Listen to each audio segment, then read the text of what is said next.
नमस्कार साथियों, T4 teacher के यूट्यूब चैनल पर आप सभी का हार्दिक स्वागत है। आज के इस वीडियो में हम वर्ग 2 गणित विषय फिजिक्स के प्रैक्टिस सेट नंबर 2 में यांत्रिक और प्रकाश विद्युत से संबंधित 50 महत्वपूर्ण प्रश्नों को आज के इस वीडियो में डिस्कस करेंगे। आपसे रिक्वेस्ट है कि वीडियो को पूरा अंत तक देखिए। वीडियो पसंद आए तो वीडियो को लाइक करें, शेयर करें। चैनल पर अभी तक नए हो तो चैनल को सब्सक्राइब कर लीजिए ताकि इस प्रकार की वीडियो आपको मिल सके। चलिए बिना किसी देरी के आज के इस वीडियो के पहले प्रश्न की ओर बढ़ते हैं। पहला प्रश्न आपके सामने आ चुका है।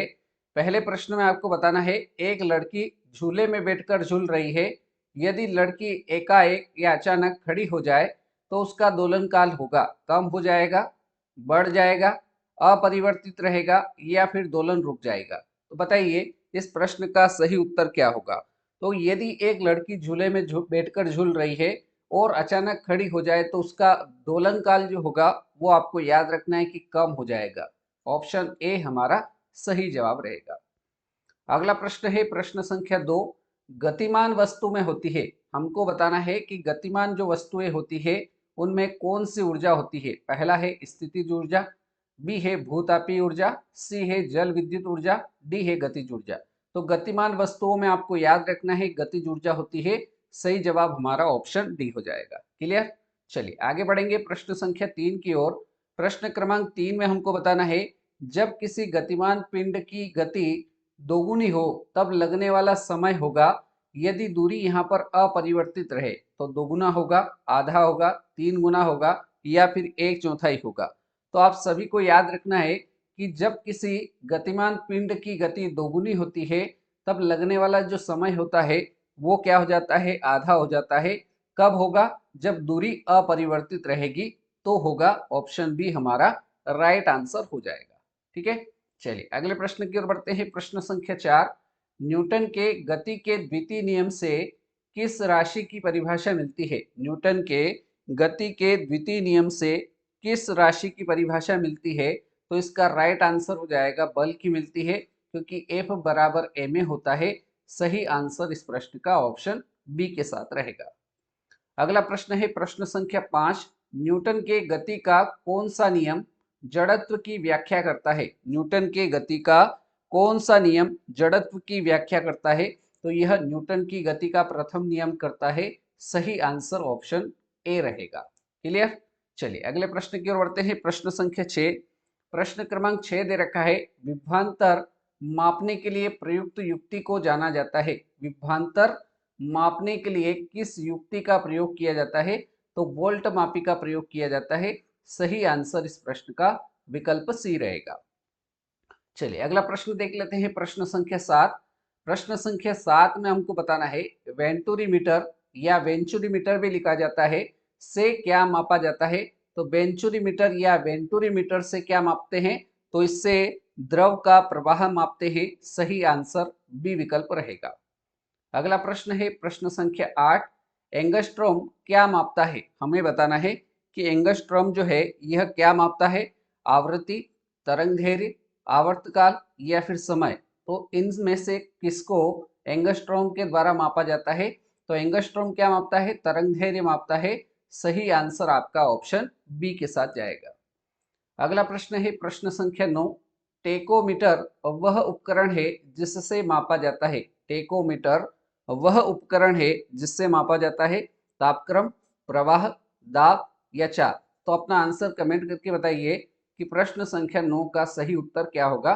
तो आपको याद रखना है कि टेकोमीटर जो होता है वह उपकरण है जिससे चाल को मापा जाता है। राइट आंसर इस प्रश्न का ऑप्शन डी हो जाएगा। अगला प्रश्न है प्रश्न संख्या 10। पृथ्वी वायुमंडल को किस प्रकार पकड़े रहती है। पृथ्वी वायुमंडल को किस प्रकार से पकड़े रहती है। तो यह गुरुत्वाकर्षण से पकड़े रहती है। राइट आंसर इस प्रश्न का ऑप्शन ए के साथ रहेगा। अगले प्रश्न की ओर बढ़ते हैं। प्रश्न संख्या 11।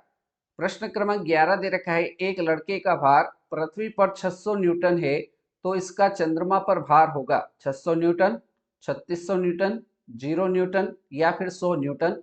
तो याद रखिए अगर किसी लड़के का या किसी व्यक्ति का भार पृथ्वी पर 600 न्यूटन है तो चंद्रमा पर उसका भार 100 न्यूटन हो जाएगा। इस प्रश्न का करेक्ट आंसर जो होगा ऑप्शन डी रहेगा।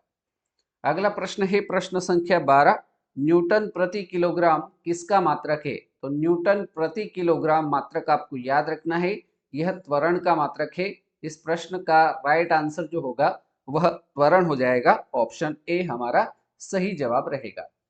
अगले प्रश्न की ओर बढ़ते हैं, प्रश्न संख्या 13। गुरुत्वीय त्वरण जी का मान होता है, गुरुत्वीय त्वरण जी का मान कितना होता है? तो याद रखिए इस प्रश्न को, गुरुत्वीय त्वरण जी का जो मान होता है वह 9.8 मीटर प्रति सेकंड स्क्वायर होता है। इस कारण से इस प्रश्न का जो सही उत्तर होगा वो विकल्प ए हमारा राइट आंसर रहेगा। अगले प्रश्न की ओर बढ़ते हैं, प्रश्न संख्या 14। एक अंतरिक्ष यात्री पृथ्वी तल की तुलना में चंद्र तल पर अधिक ऊंचाई से छलांग लगा सकता है, ऐसा क्यों संभव है? पहला है वह चंद्रमा पर भारहीन होता है, चंद्रमा पर कोई वायुमंडल या वातावरण नहीं है। सी है चंद्र तल पर गुरुत्वाकर्षण बल पृथ्वी तल की तुलना में अत्यल्प कम है। और डी विकल्प है चंद्रमा पृथ्वी से छोटा है। तो प्रश्न को ध्यान से पढ़ेंगे तो आपको समझ में आ जाएगा कि एक अंतरिक्ष यात्री पृथ्वी तल की तुलना में चंद्र तल पर अधिक ऊंचाई से छलांग लगा सकता है। इसका जो मेन कारण होता है वह क्या होगा? चंद्र तल पर गुरुत्वाकर्षण बल पृथ्वी तल की तुलना में बहुत कम होता है।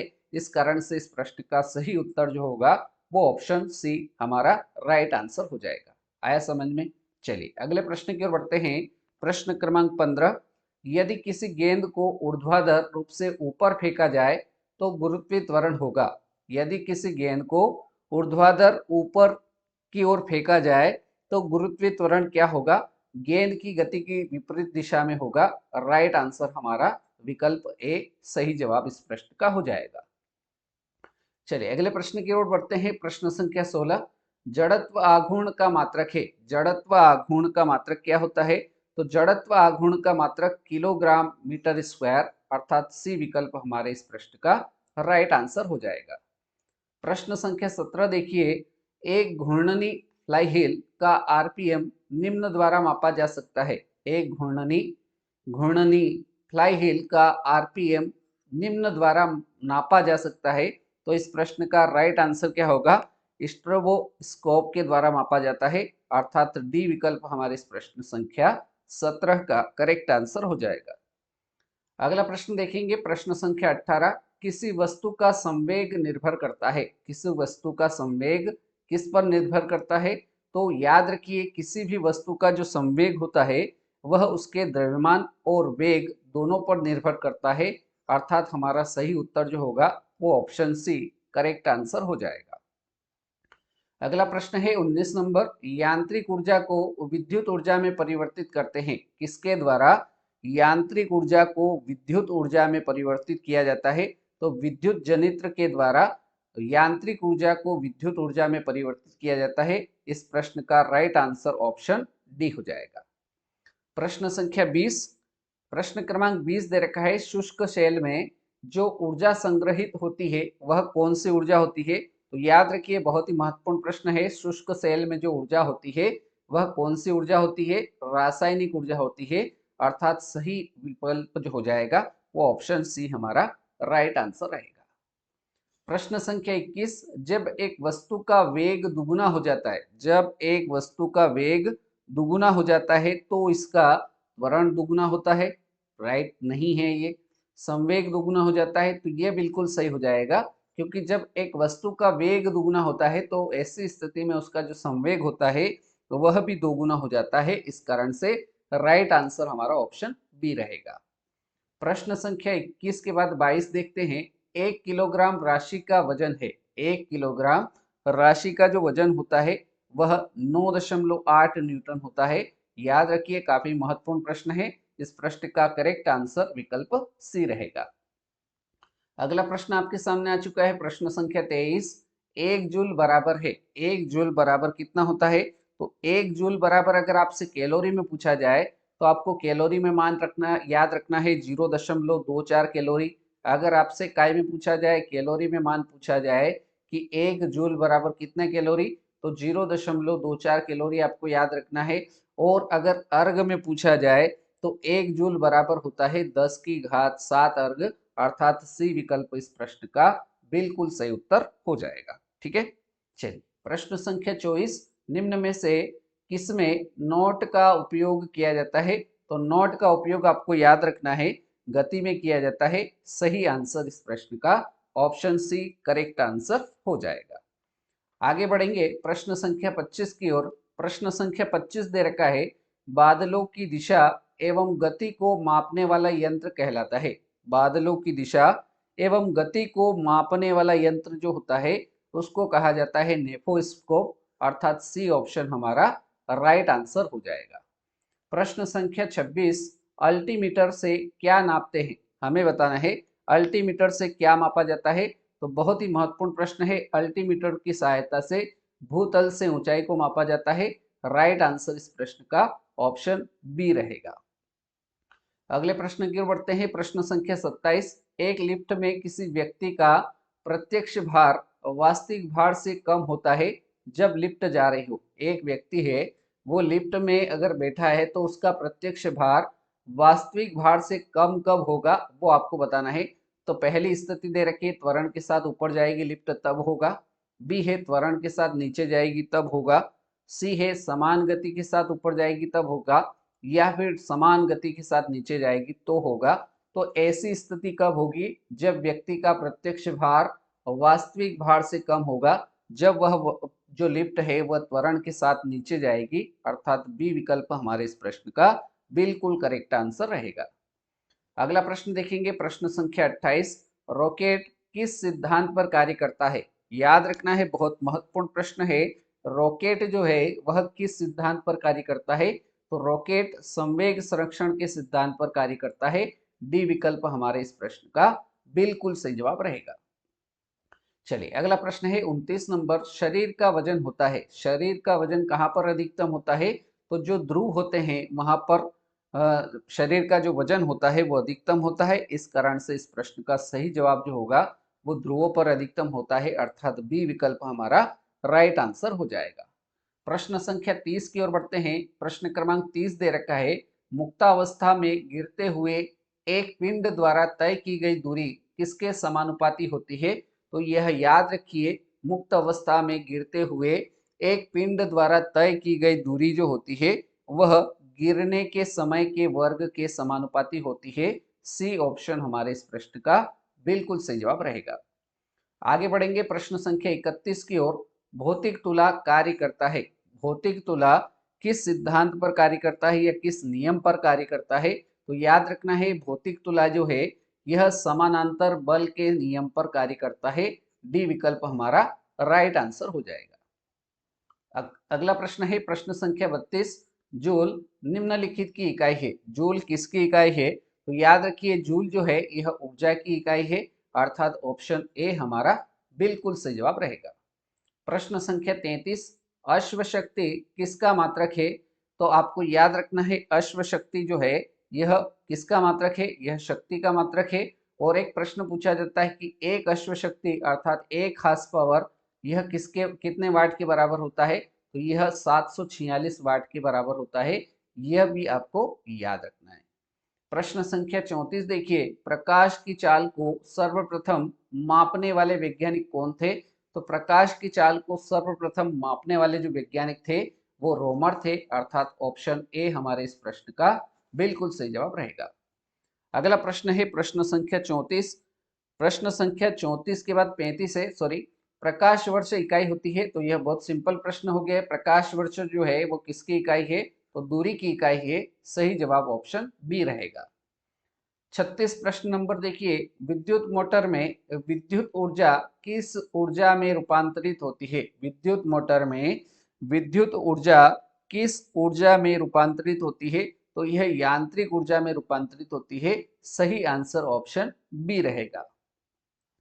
अगला प्रश्न देखेंगे 37 नंबर, एक बार बराबर होता है। एक बार बराबर कितना होता है? तो याद रखना है, एक बार बराबर होता है 10 की घात 5 पास्कल, अर्थात इस प्रश्न का सही आंसर जो होगा वो ऑप्शन नंबर सी 10 की घात 5 पास्कल हमारा राइट आंसर हो जाएगा। अगला प्रश्न देखेंगे प्रश्न संख्या 38, एसआई पद्धति में या एसआई इकाई में लेंस की शक्ति की इकाई क्या है? हमको पूछा जा रहा है कि लेंस की शक्ति का मात्रक क्या है। तो आपको याद रखना है कि लेंस की शक्ति का जो मात्रक या इकाई है वह डायोप्टर होता है। राइट आंसर हमारे इस प्रश्न का ऑप्शन बी करेक्ट आंसर हो जाएगा। 39 नंबर प्रश्न पर देखिए, इसमें दे रखा है एक पेंडुलम की लंबाई को दोगुना कर दिया जाए तथा उसके गोलक के द्रव्यमान को आधा कर दिया जाए तो उसका आवर्तकाल क्या हो जाएगा। तो एक पेंडुलम की लंबाई को यदि क्या किया जा रहा है, दोगुना कर दिया जा रहा है और गोलक के द्रव्यमान को आधा करते हैं तो उसका आवर्तकाल क्या हो जाएगा। ये आपको याद रखना है कि अंडर रूट 2 गुना हो जाएगा। सही आंसर इस प्रश्न का विकल्प ए के साथ रहेगा। चलिए अगला प्रश्न है प्रश्न संख्या 40। भारत द्वारा प्रक्षेपित प्रथम उपग्रह कौन सा था। तो भारत द्वारा प्रक्षेपित प्रथम उपग्रह का जो नाम था वो आर्यभट्ट था। हमारा सही आंसर इस प्रश्न का 40 नंबर प्रश्न का सही उत्तर ऑप्शन सी हो जाएगा। 41 प्रश्न नंबर देखिए, यदि भार व आयास क्रमशः W व P हो तो यांत्रिक लाभ क्या होगा। यदि भार व आयास क्रमशः W व P हो तो यांत्रिक लाभ जो होगा वो W/P हो जाएगा। करेक्ट आंसर हमारा ऑप्शन सी के साथ जाएगा। चलिए अगला प्रश्न है प्रश्न संख्या 42। किसी प्रणाली में कणों का भार केंद्रित होने वाले बिंदु को कहते हैं। किसी प्रणाली में कणों का भार केंद्रित होने वाले बिंदु को क्या कहते हैं। तो उसको कहा जाता है गुरुत्वाकर्षण का केंद्र। अर्थात इस प्रश्न का सही आंसर ऑप्शन डी की ओर जाएगा।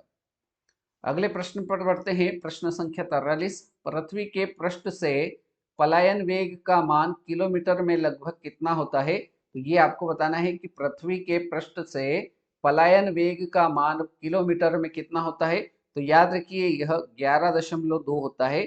सही आंसर ऑप्शन डी हो जाएगा। नेक्स्ट क्वेश्चन है क्वेश्चन नंबर 44। जब एक कण रैखिक सरल आवर्त गति में रहता है, जब एक कण रैखिक सरल आवर्त गति में रहता है तो उसकी गतिज ऊर्जा अधिकतम होती है रास्ते के प्रत्येक बिंदु पर, माध्य स्थिति पर, माध्य स्थिति से आधी दूरी पर या छोर पर। तो इसका राइट आंसर हो जाएगा माध्य स्थिति पर। अर्थात बी विकल्प हमारे इस प्रश्न का सही आंसर रहेगा। 45 नंबर प्रश्न देखिए, इसमें दे रखा है एक चलती हुई कार और एक रेल इंजन दोनों में समान गतिज ऊर्जा है। एक चलती हुई कार और एक रेल इंजन दोनों में समान गतिज ऊर्जा है। किसका संवेग ज्यादा होगा, कार का होगा, रेल इंजन का होगा, दोनों को समान होगा, यह निश्चित नहीं किया जा सकता है। तो इसका राइट आंसर हो जाएगा किसका संवेग ज्यादा होगा। तो हम सभी जानते हैं कि रेल इंजन का संवेग ज्यादा होगा।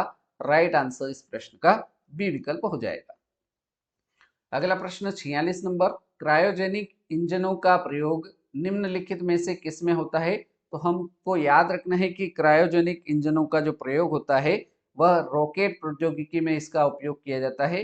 करेक्ट आंसर इस प्रश्न संख्या 46 का जो सही उत्तर होगा वो ऑप्शन नंबर डी हो जाएगा।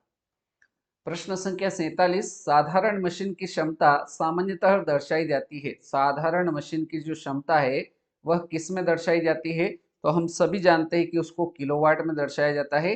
करेक्ट आंसर ऑप्शन सी रहेगा। 48 नंबर प्रश्न देखिए, इसमें दे रखा है द्रवों में पृष्ठ तनाव का कारण क्या होता है। तो द्रवों में पृष्ठ तनाव का जो कारण होता है वह अणुओं के मध्य सहसंजक बल होता है। इस कारण से उनका पृष्ठ तनाव होता है। राइट आंसर इस प्रश्न का ऑप्शन बी रहेगा। अगले प्रश्न की ओर बढ़ते हैं प्रश्न संख्या 49। लेंज का नियम किसके संरक्षण के नियम का नतीजा है। लेंज का नियम किसके संरक्षण के नियम का नतीजा है। तो यह ऊर्जा का नतीजा है। राइट आंसर हमारे इस प्रश्न का ऑप्शन ए सही आंसर हो जाएगा। और अब बारी है आज के इस वीडियो के अंतिम प्रश्न की। प्रश्न संख्या 50। एक गेंद को क्षैतिज से किस कोण पर फेंके कि वह अधिकतम क्षैतिज दूरी तय करे। तो यहाँ पर आपको बताना है कि कितने डिग्री कोण से किसी गेंद को ऊपर क्षैतिज की ओर फेंकेंगे तो वह अधिकतम क्षैतिज दूरी तय करेगी। तो इसका राइट आंसर 45 डिग्री हो जाएगा। अगर हम गेंद को 45 डिग्री कोण से ऊर्ध्वाधर ऊपर की ओर फेंकेंगे, क्षैतिज ऊपर की ओर फेंकेंगे तो अधिकतम दूरी तय करेगी। तो इस प्रकार से अंतिम प्रश्न प्रश्न संख्या 50 का जो सही उत्तर होगा वो ऑप्शन नंबर ए 45 डिग्री हमारा सही जवाब हो जाएगा। तो साथियों इस प्रकार से आज के इस वीडियो में हमने फिजिक्स से संबंधित 50 महत्वपूर्ण प्रश्नों को आज के इस वीडियो में हल किया और यह फिजिक्स का प्रैक्टिस सेट नंबर 2 था। उम्मीद करता हूँ सारे प्रश्न आपको समझ में आए होंगे। आपने इस वीडियो को पूरा अंत तक देखा, उसके लिए बहुत बहुत धन्यवाद। अगले वीडियो में मिलते हैं ऐसे नए प्रश्नों के साथ। तब तक के लिए जय हिंद, जय भारत, धन्यवाद।